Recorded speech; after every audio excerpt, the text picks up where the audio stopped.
Hello, my name is Alan Tang. My project proposal is magnetic bead microrheology of blood clots. Magnetic bead microrheology uses a magnetic field to remotely control microbeads to study the viscoelastic properties of liquids and semisolids. On the right in this image, we see one type of setup using two electromagnets with the microbeads placed in the center between both and a camera that records the motion of the microbeads.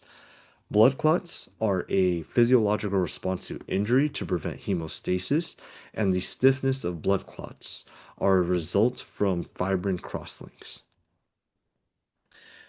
For the electromagnets, the performance are affected by three key parameters, which are the magnetic properties of the electromagnet's pole, the electromagnet physical parameters, such as number of coil windings, size of the core diameter, and lastly, the pole tip geometry shape, which we see here in the four images, where we have a square pole tip shape versus a triangular shape, and then two parabolic shapes.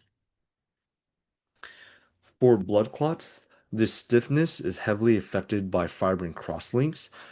Here in the PPP, platelet poor plasma, the platelets create a pre-stressed environment for fibrins, which increase the stiffness of blood clots.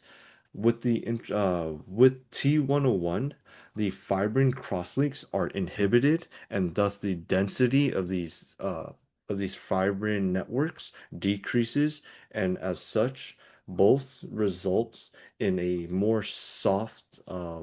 soft blood clot. The objective of this project is to set up two of those electromagnets to remotely displace magnetic microbeads and then measure the viscoelastic properties of blood clots. For the major deliverables, the idea is to shape the ferrite rod, as seen in the image below, into a parabolic shape to localize the magnetic fields, and then also to create a electromagnet positioning mount. This ensures that the electromagnets do not interfere with the camera and will be at a fixed distance away from the microbeads. And then our last is to measure and track the motions of these microbeads in the blood clots to determine the stiffness and the elastic behaviors. For the evaluation metrics, I would measure the electromagnetic force for a given distance from the edge of the microscope slide to the tip of the electromagnet uh, pole tip. And then lastly, to graph the elastic storage modulus against stress and strain, because viscoelastic materials have a non-linear stiffness behavior.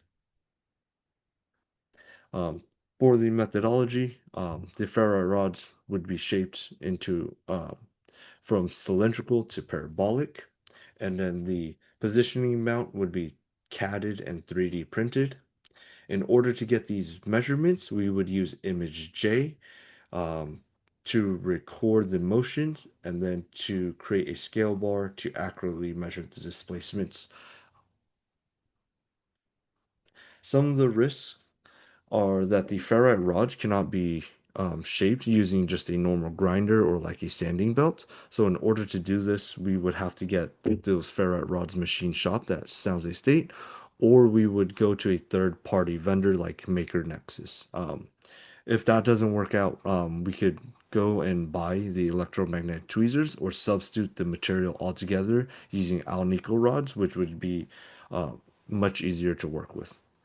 And then the cameras take up a lot of computer space or a lot of memory. And in order to circumvent this problem, we could reduce the resolution, or we could substitute the camera with a 10 megapixel camera.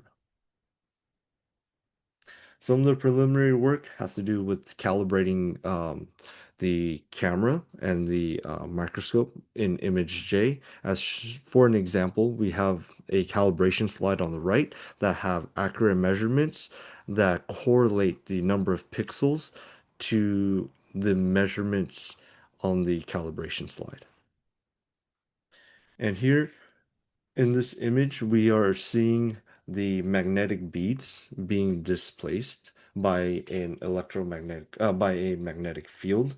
The microbeads are embedded in silicon oil, and then the electromagnet creates a force pulling the beads away.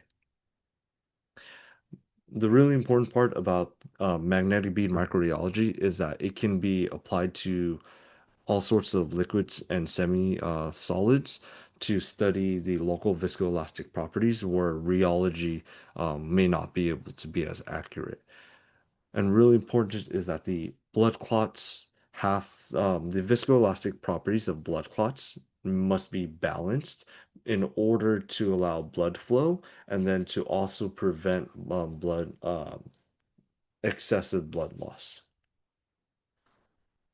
Thank you.